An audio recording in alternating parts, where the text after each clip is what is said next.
जरा सोचें, एक ही खेत हो, मौसम भी एक ही हो, लेकिन फसलें दो मिलें और आमदनी भी दुगनी हो जाए। क्या ऐसा हो सकता है? जी बिल्कुल। आज हम पाकिस्तान में ज़राअत की एक ऐसी ही शानदार टेक्नीक को समझने वाले हैं जो बिल्कुल यही कर दिखाती है। तो सबसे बड़ा सवाल यही है कि भाई ये कमाल होता कैसे है? आखिर किसान एक ही जगह से दो फसलें कैसे निकाल लेते हैं? इसका जवाब एक बहुत ही खास टेक्निक में छुपा है। चलें मिलकर इस राज से पर्दा उठाते हैं। लेकिन सबसे पहले इस नई तकनीक की ज़रूरत ही क्यों पड़ी, ये समझने के लिए हमें पहले ये देखना होगा कि पाकिस्तानी किसानों को आजकल किन मुश्किलात का सामना है।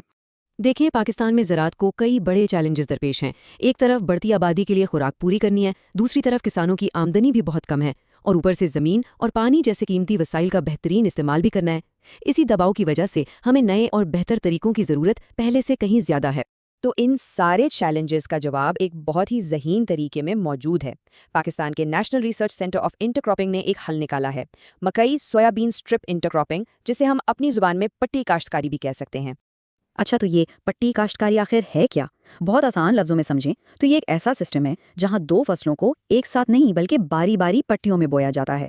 ये पट्टियां इतनी चौड़ी होती हैं कि हर फसल पर अलग से काम हो सके, लेकिन इतनी करीब भी होती हैं कि वो एक दूसरे को फायदा पहुंचा सके। इस फर्क को समझने के लिए जरा ये मुवाजना देखें।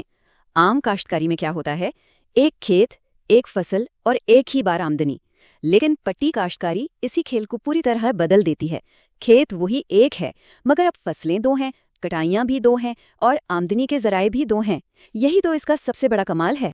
तो ये सिर्फ कोई किताबी बात नहीं है, बल्कि एक मुकम्मल और आजमूदा सिस्टम है।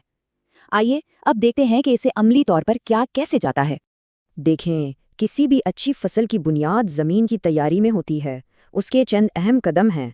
सबसे पहले डिस्क हैरो से ज़मीन साफ करना, फिर गहरा हल चलाकर उसे तैयार करना, रोटावेटर से मिट्टी को बिल्कुल नरम करना, डीएपी खाद की बुनियाद डालना और आखिर में फसल के लिए 20 से 22 इंच की खेलियां बनाना। इस टेक्निक की असल जहानत इसके डिज़ाइन में है। यहाँ मकई और सोयाबीन को मिक्स नहीं किया जाता, बल्कि अलग अलग एक के बाद एक खेलियों पर लगाया जाता है। मतलब एक खेली मकई की 2 कतारों के लिए तो इससे अगली सोयाबीन के लिए। ये स्मार्ट डिज़ाइन इस बात को यकीनी बनाता है कि दोनों फसलों को अपनी ज़रूरत के मुताबिक पूरी जगह और धूप मिले। अब जरा इन नंबर्स पर गौर करें। फी एकड़ सिर्फ 8 से 10 किलो मकई का बीज और 15 से 20 किलो सोयाबीन का बीज लगता है, लेकिन नतीजा क्या निकलता है? मकई के तकरीबन 33,000 और सोयाबीन के 90,000 पौधों से भरा एक लहलहाता खेत।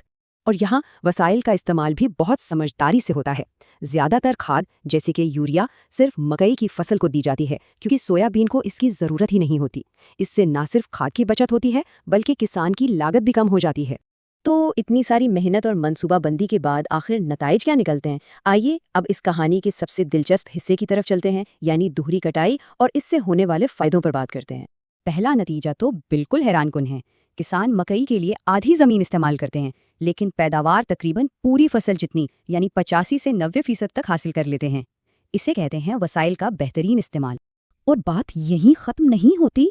इसके साथ ही खेत के बाकी आधे हिस्से से उन्हें तकरीबन 12 मन फी एकड़ सोयाबीन की इजाफी पैदावार भी मिलती है। ये एक मुकम्मल बोनस फसल है जो पहले तो होती ही नहीं थी। और इन सब का आखिरी नतीजा, मतलब किसान की जेब में क्या आता है? तो इस टेक्निक से फी एकड़ औसतन 30,000 रुपये का खालिस इजाफी मुनाफा होता है। ये ग्राफ सारी कहानी को बिल्कुल वाज़े कर देता है। एक तरफ रिवायती काश्तकारी का मुनाफा है और दूसरी तरफ पट्टी काश्तकारी का, जो इससे कहीं ज़्यादा है।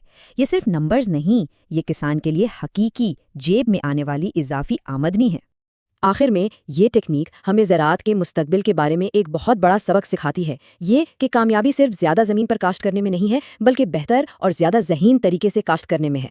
और इसका फ़ायदा सिर्फ एक फसल तक नहीं रहता। जैसा कि ये इक़्तिबास बता रहा है, ये निज़ाम पायदार भी है। सोयाबीन इजाफी आमदनी तो देता ही है, साथ साथ ज़मीन की सेहत को भी बेहतर बनाता है, जिसका फ़ायदा आने वाले कई सालों तक मिलता है। तो आखिर में हम इस बड़े सवाल पर आते हैं, क्या हमारी खुराक का मुस्तकबिल ज़्यादा ज़मीनें इस्तेमाल करने पर मुनहसर होगा या फिर मौजूदा ज़मीन को ज़्यादा जहानत से इस्तेमाल करने पर? ये तकनीक हमें बताती है कि जवाब शायद हमारे सोचने से कहीं ज़्यादा आसान और स्मार्ट है।